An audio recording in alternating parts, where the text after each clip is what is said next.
Hello students, हमारे mathematics class में आज आपका पुनः स्वागत है। पिछले बेला अर्थात पीरियड में हमने आपको कल अध्याय 4 द्विघात समीकरण प्रश्नावली 4.3 पढ़ाते समय पूर्ण वर्ग विधि द्वारा द्विघात समीकरण को हल करना समझाया था तथा द्विघात सूत्र प्राप्त किया था जिसे सीधी धारा 4 का सूत्र कहते हैं। प्रश्न संख्या 6 से आगे के प्रश्न आज आपको हम हल करना बताएंगे। उसके पहले एक बार हम द्विघात सूत्र को पुनः आपको याद दिला देना चाहते हैं। द्विघात समीकरण ax square plus bx plus c बराबर 0 में x बराबर minus B plus minus under root B square minus 4ac upon 2a ये द्विघात सूत्र है और इसी सूत्र का प्रयोग करके हम द्विघात समीकरण को हल करते हैं जो प्रश्न गुणनखंड विधि से नहीं हो पाते हैं। ठीक, तो अब हम चलते हैं प्रश्न संख्या 6 की ओर। प्रश्न संख्या 6 में बच्चों आपसे कह रहा है कि एक आयताकार खेत का विकर्ण उसकी छोटी भुजा से 60 मीटर अधिक है। यदि बड़ी भुजा छोटी भुजा से 30 मीटर अधिक हो तो खेत की भुजाएं ज्ञात कीजिए। इसे हम हल कर रहे हैं, ध्यान से देखिए। आंसर 6 मान लेते हैं कि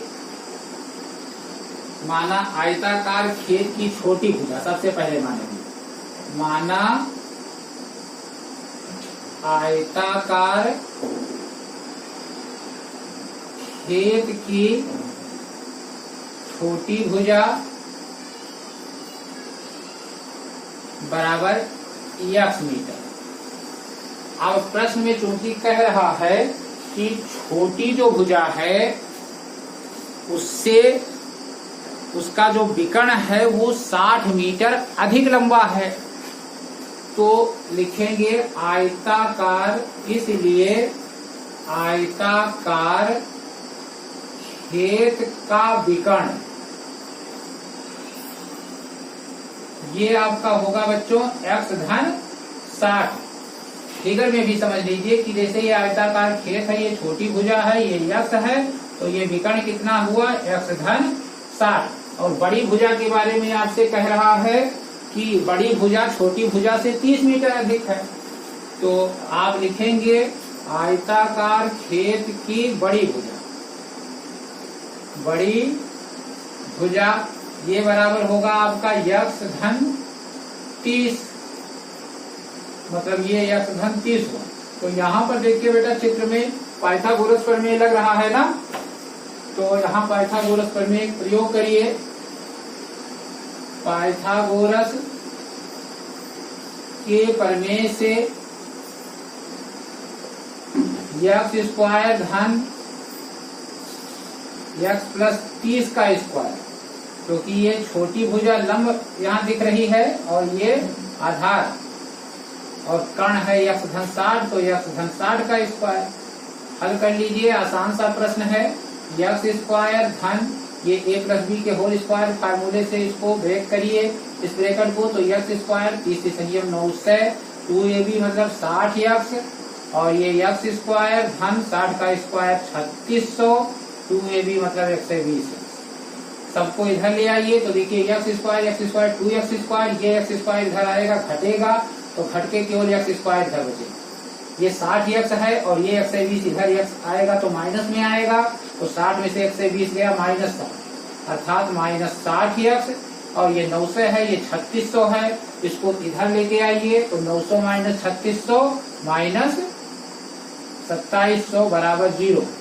अब बच्चों आपको इसके आगे आप स्वयं हल कर सकते हैं। इतने प्रश्न हल करने के बाद गुणनखंड विधि से तो आप सीधे इस पर देख सकते हैं 90 गुणे 30 27, तो 90 में से 30 गया 60। आप इसको सीधी धारा 4 के सूत्र से हल करिए, गुणनखंड विधि से भी बोर्ड परीक्षाओं में हल कर सकते हैं। अब आप प्रश्न संख्या 6 के बाद प्रश्न संख्या 7 पर हम चल रहे हैं और देखते हैं क्या है।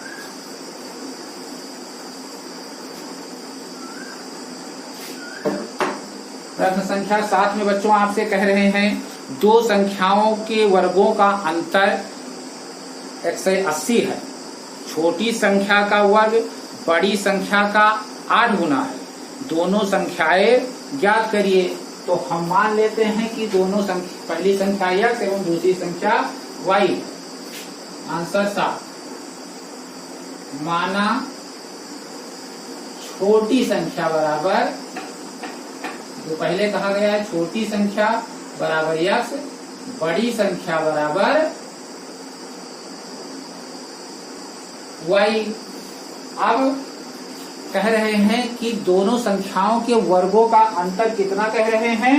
दोनों संख्याओं के वर्गों का अंतर 180 है। तो चूंकि बड़ी संख्या y है तो y का वर्ग माइनस छोटी संख्या x का वर्ग बराबर आपको मिलेगा 180। तो प्रश्नानुसार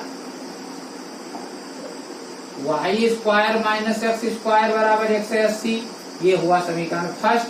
तो पुनः इसी प्रश्न में आगे कह रहा है कि छोटी संख्या का वर्ग बड़ी संख्या का 8 गुना है, अर्थात छोटी संख्या का वर्ग मतलब x², बड़ी संख्या का 8 गुना 8y। ये हुआ समीकरण सेकंड। x² का मान फर्स्ट में रख दीजिए। समीकरण सेकंड से x² का मान फर्स्ट में रखने पर तो ये आपको बच्चों मिलेगा y² माइनस 8y बराबर 180। y² इधर इसको ले आइए, माइनस 8y माइनस 180 बराबर 0। अब आपको इस समीकरण को हल करके y का मान निकालना है।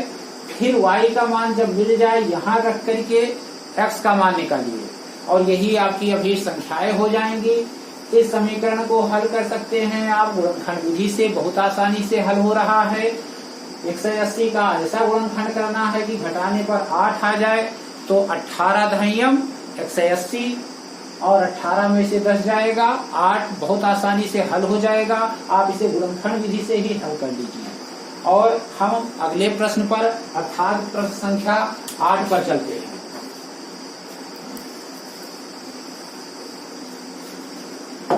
प्रश्न संख्या 8 में बच्चों आपसे कह रहे हैं कि एक रेलगाड़ी का एक समान चाल से 360 किलोमीटर की दूरी तय करती है। यदि वह 5 किलोमीटर प्रति घंटा अधिक होती तो उसी यात्रा में 1 घंटा कम समय लेती। रेलगाड़ी की चाल ज्ञात कीजिए। तो हम मान लेते हैं कि रेलगाड़ी की चाल x किलोमीटर प्रति घंटा है। आंसर संख्या 8 है आपका।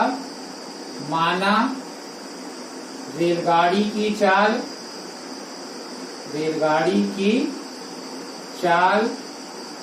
बराबर x किमी प्रति घंटा। अब चूंकि प्रश्न में कहा है कि 3 से 60 किलोमीटर की दूरी रेलगाड़ी तय कर रही है, तो आप लिखेंगे इसलिए 3 से 60 किलोमीटर की दूरी तय करने में लगा समय कितना लगेगा? समय बराबर दूरी बटा चाल से 3 से 60 बटा x घंटा। अब 5 किलोमीटर कह रहा है कि यदि इसकी चाल अधिक हो तो वही दूरी तय करने में 1 घंटा कम समय लगता है। तो 5 किलोमीटर प्रति घंटा बढ़ी हुई चाल से चलने पर कितना समय लग रहा है, ये आप निकालें।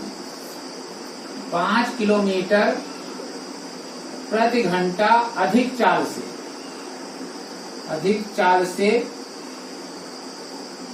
चलने पर 3 से 60 किमी दूरी तय करने में लगा समय, ये आपका बच्चों होगा 3 से 60 बटा x धन 5, इतना घंटा होगा। अब प्रश्न में कह रहा है कि यदि 5 किलोमीटर प्रति घंटा की चाल बढ़ा दी जाती है तो 1 घंटा पूरी दूरी तय करने में कम समय लगता है। अर्थात हमें इस समय में से इस समय को घटाकर 1 के बराबर करना होगा। तो आप आगे लिखिए प्रश्नानुसार 360 बटा x माइनस 360 बटा x धन 5 बराबर 1। हल करिए लघुत्तम लेकर x इंटू x धन 5, ये 360 इससे मल्टीप्लाई होगा तो 360x प्लस 360 पंचे 5 इंटू 0 0 5 36 5 3 15 3 18 1800 माइनस 360 x बराबर 1 बटा 1 कर दीजिए। आपका ये 360x से 360x कैंसिल हो जाएगा और फिर क्रॉस मल्टीप्लिकेशन करिए तो x इंटू x प्लस 5 बराबर 1800, तो x स्क्वायर धन 5x माइनस 1800 बराबर 0। अब आपको 1800 का ऐसा गुणनखंड करना है, ये गुणनखंड विधि से लगा रहे हैं तो कि घटाने पर 5 है, तो 1800 का गुणनखंड कर लीजिए। 5 पे आई 15, फिर 5 36 0, फिर 5 से काटिए 5 से 35, 5 दूनी 10 और 2 से कैंसिल करिए तो 2 36 18 9, फिर 3 से 3 9, मतलब कुल मिलाकर के 1800 का ये गुणनखंड मिल रहा है। 2 गुणे 2 गुणे 2 और फिर 3 गुणे 3, फिर 5 गुणे 5। इनमें से 2 गुणनखंड इस तरह से सेलेक्ट करने हैं कि उनको घटाने पर आपस में 5 आए। तो देखो बच्चों 2 दूनी 4 दूनी 8,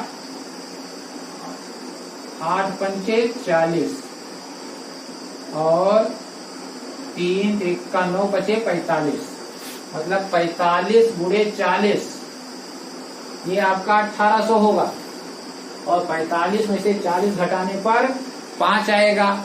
ये हुआ गुणनखंड विधि से हल करने का तरीका। और चाहे तो आप श्रीधराचार्य के सूत्र से हल कर ले, तो इसे हम हल कर देते हैं। गुणनखंड विधि से आप हल कर लीजिएगा और श्रीधराचार्य का सूत्र देखिए। उपरोक्त समीकरण की तुलना ax स्क्वायर धन bx धन c बराबर 0 से करने पर a बराबर 1, b बराबर 5, c बराबर -18। तो चूंकि x बराबर होता है -b plus minus under root b square -4ac upon 2a, तो x बराबर -b मतलब -5 plus -5 plus minus under root 5 का स्क्वायर 25 माइनस 4ac, तो यहाँ c बेटा माइनस में है तो इसलिए यहाँ पर ये प्लस हो जाएगा और a 1 है और c 1800 है, तो 1800 गुणे 4 7200 अपॉन 2a, 2 1 कम 2, तो x बराबर -5 प्लस माइनस 7225 बटे 2, तो x बराबर अब आप 7225 का वर्गमूल निकालिए।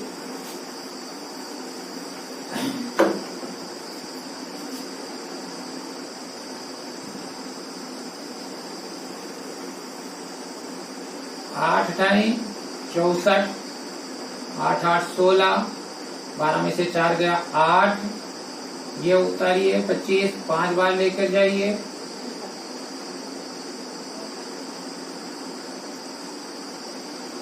तो 1 से 65 बचे, 5 बचे 25, 5 36 2 32, 5 1 5 3 8, मतलब 85 आएगा।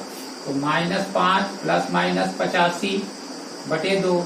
यदि हम माइनस चिन्ह लेते हैं तो चाल माइनस में आने लगेगी, जो कि नहीं हो सकता है, इसलिए हमें प्लस चिन्ह लेना होगा। प्लस चिन्ह लेने पर तो x बराबर -5 धन 85 बटा 2, या x बराबर 85 में से 5 गया 80, 80 का आधा करेंगे तो 40 किलोमीटर प्रति घंटा ये रेलगाड़ी की चाल है। अब क्वेश्चन नंबर 9 की बारी है।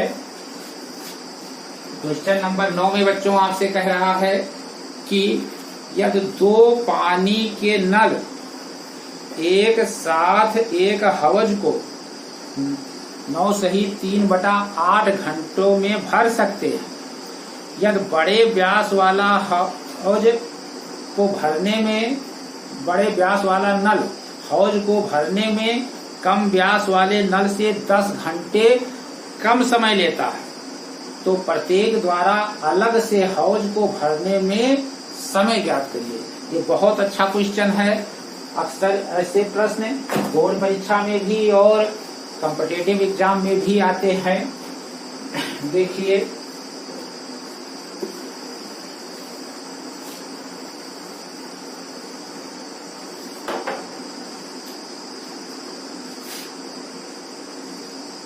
आंसर 9,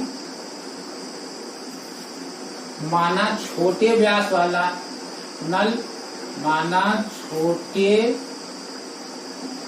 व्यास वाला नल हौज को x घंटे में भरता है, x घंटे में भरता है, तो बड़े व्यास वाला नल उससे 10 घंटा कम समय लेगा, क्योंकि जो बड़ा व्यास है वो पानी अधिक देगा। तो बड़े इसलिए लिखेंगे हम, इसलिए बड़े व्यास वाला नल हौज को भरने में समय लेगा बराबर x - 10 घंटा। अब हम ये पता करेंगे कि दोनों एक एक घंटे में कितना भरते हैं, तो इसलिए छोटे व्यास वाला नल 1 घंटे में भरता है बराबर 1/x हौज, ये हौज का 1/x भाग भरेगा, एवं बड़े व्यास वाला नल 1 घंटे में भरता है बराबर 1/x - 10 भाग हौज का। और प्रश्नानुसार 1/x धन 1/x - 10 ये आपका कितना होगा, क्योंकि पूरा हौज बच्चों ये दोनों नल मिल करके 9 सही 3/8 घंटे में भरते हैं। 9 सही 3/8 मतलब 8 9 72 3 75/8 घंटे में। तो दोनों नल अगर जो एक साथ खोल दिए जाएं तो 1 घंटे में हौज का कितना भाग भरेंगे, वो इसको उलट देंगे तो मिलेगा 8/75वां भाग। तो इसको बराबर हम कर देते हैं 8/75 के।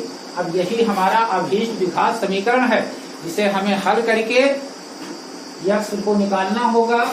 लघुत्तम लेते हैं x × x - 10, ये x - 10 धन x बराबर 8/75 implies that 2x - 10 x² - 10x बराबर 8/75। 2 से भाग कर दें तो हमें अंश में इधर मिलेगा x - 5 और ये x² - 10x बराबर 4/75। क्रॉस मल्टीप्लिकेशन करते हैं तो ये 4x² - 40x बराबर 75x - 5 × 5 = 25, 5 × 35 2 37। इन सबको इधर ले आइए तो 4x² 40 में से 40x - 75x तो 70 40 110 - 115x और ये प्लस 375 बराबर 0। अब बच्चों इसको आपको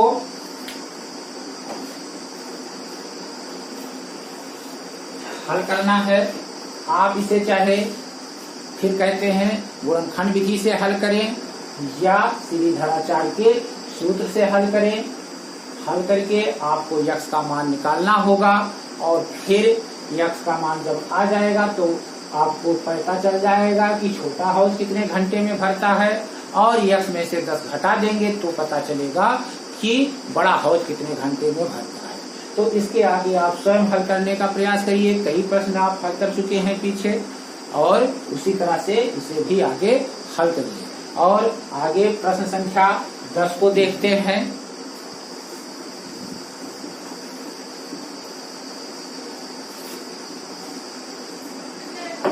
प्रश्न संख्या 10 में बच्चों ये आपसे कह रहे हैं कि मैसूर और बेंगलोर के बीच 132 किलोमीटर यात्रा करने में एक एक्सप्रेस रेलगाड़ी सवारी गाड़ी से 1 घंटा कम समय लेती है। क्योंकि एक्सप्रेस गाड़ी तेज चलती है, सवारी गाड़ी रुक रुक करके हर स्टेशन पर चलती है, धीरे चलती है। मध्य के स्टेशनों पर ठहरने का समय ध्यान में न लिया जाए। यदि एक्सप्रेस रेलगाड़ी की औसत चाल सवारी गाड़ी की औसत चाल से 11 किलोमीटर प्रति घंटा अधिक हो तो रेलगाड़ियों की औसत चाल ज्ञात करें।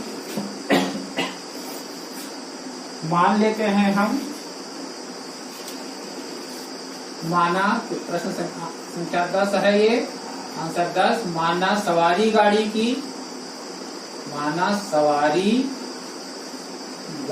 की औसत चाल बराबर x किमी प्रति घंटा। तो इसलिए एक्सप्रेस गाड़ी की औसत चाल बराबर x धन 11 किलोमीटर प्रति घंटा ये होनी चाहिए आपकी। अब दोनों गाड़ियां 132 किलोमीटर दूरी तय कर रही हैं, तो सवारी गाड़ी द्वारा लिया गया समय 132 किमी जाने में सवारी गाड़ी द्वारा लिया गया समय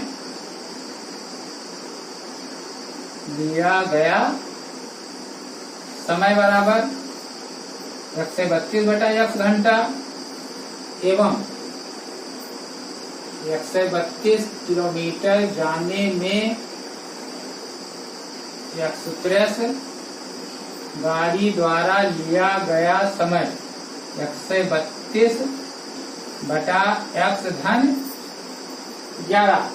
अब प्रश्न में चूंकि ये कहा है कि सवारी गाड़ी 1 घंटा समय अधिक लेती है, तो हमें क्या करना होगा, सवारी गाड़ी द्वारा लिए गए समय में से एक्सप्रेस गाड़ी द्वारा लिए गए समय को घटा करके 1 के बराबर करना होगा। तो लिखेंगे प्रश्नानुसार 132 बटा x माइनस 132 बटा x धन 11 बराबर 1। उत्तम लेते हैं तो x इंटू x धन 11 और ये आपका 132x धन 11 दूना 22, 11 यानी 35 11 3 14 माइनस 132x बराबर 1 बटा 1। 132x कैंसिल होगा, 452 x स्क्वायर धन 11x बराबर 1 बटा 1। क्रॉस मल्टीप्लिकेशन करिए तो x स्क्वायर धन 11x बराबर 1452। इस 1452 को इधर कर दीजिए तो ये आपको मिला x स्क्वायर धन 11x माइनस 1452 बराबर 0। अब बच्चों आप 1452 का गुणनखंड करके इस तरह से 2 गुणनखंड पता करिए कि घटाने पर उनको आपस में 11 आए, यदि आप गुणनखंड विधि से हल करना चाहते हैं। अन्यथा आप इसे सीधे धाराचार के सूत्र से द्विघात सूत्र से हल कर लीजिए। यहाँ पर a बराबर 1 होगा, b बराबर 11 होगा और c बराबर माइनस 1452 होगा। अब इस एक्सरसाइज का, इस प्रश्नावली का अंतिम प्रश्न है प्रश्न संख्या 11। ये बहुत ही अच्छा प्रश्न है और देखिए,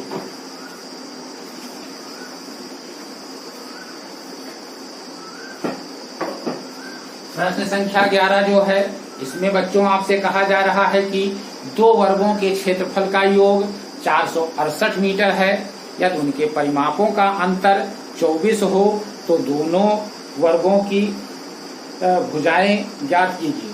तो मान लेते हैं, माना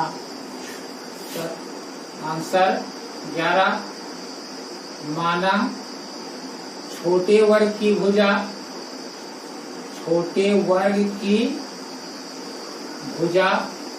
बराबर x मीटर एवं बड़े वर्ग की भुजा बराबर y मीटर। अब चूंकि प्रश्न में कह रहा है कि दोनों वर्गों के क्षेत्रफल का योग 468 है, तो आप लिखेंगे प्रश्नानुसार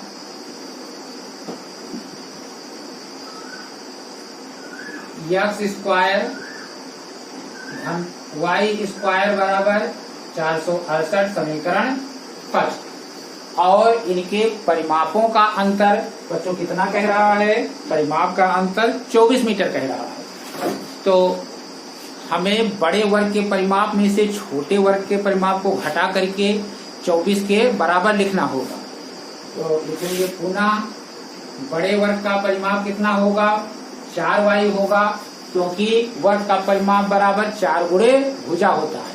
तो 4y माइनस 4x बराबर 24। 4 से भाग कर दें तो y माइनस x बराबर 6 या y बराबर x धन 6। अब y का मान आप समीकरण फर्स्ट में रखिए। y का मान समीकरण फर्स्ट में रखने पर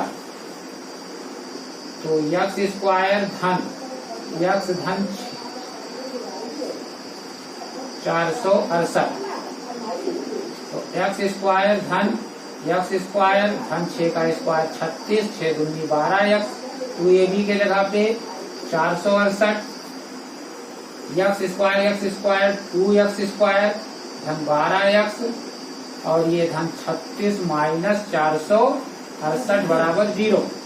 तो इम्प्लाइज दैट 2x स्क्वायर धन 12x, 8 में से 6 गया 2, 6 में से 3 गया 6, ये 4 ऐसे रहेगा, माइनस 462 बराबर 0।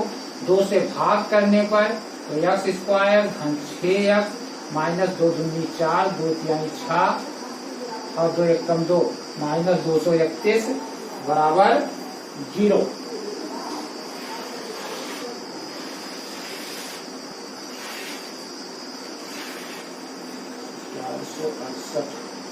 सारी बच्चों ये 468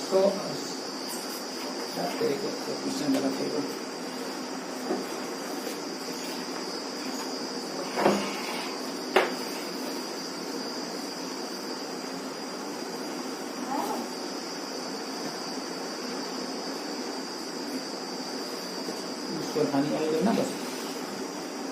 अब इस प्रश्नावली का बच्चों अंतिम प्रश्न है, प्रश्न संख्या 11, जो बहुत ही अच्छा प्रश्न है और इसको देखिए कैसे हल होता है। प्रश्न संख्या 11, आंसर 11 देखिए। इसमें कह रहा है कि दो वर्गों के क्षेत्रफलों का योग 468 है, यदि उनके परिमापों का अंतर 24 मीटर है तो दोनों वर्गों की भुजाएं ज्ञात कीजिए। हम मान लेते हैं, माना छोटे वर्ग की भुजा बराबर x मीटर एवं बड़े वर्ग की भुजा बराबर y मीटर। तो प्रश्नानुसार x स्क्वायर धन y स्क्वायर बराबर 468 समीकरण फर्स्ट एवं इनके परिमापों का अंतर बता रहा है कि 24 है और वर्ग का परिमाप होता है 4 गुणे भुजा। तो बड़े वर्ग का परिमाप 4y, छोटे वर्ग का परिमाप 4x, अंतर कर देते हैं तो 24 के बराबर हो जाता है। अब 4 से भाग कर देते हैं तो y माइनस x बराबर 24, तो y बराबर हो 6, तो y बराबर x धन 6। y का मान फर्स्ट में रखने पर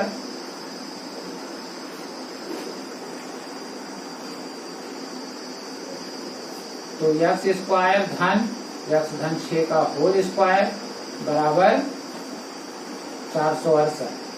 सॉल्व करते हैं तो x स्क्वायर धन 6 का स्क्वायर 36 धन 12x और ये 468 इधर कर दीजिए बराबर 0। तो इम्प्लाइज दैट 2x स्क्वायर धन 12x और इसको घटाइए, 8 में से 6 गया 2 और 6 में से 3 गया 3, मतलब माइनस 432 बराबर 0।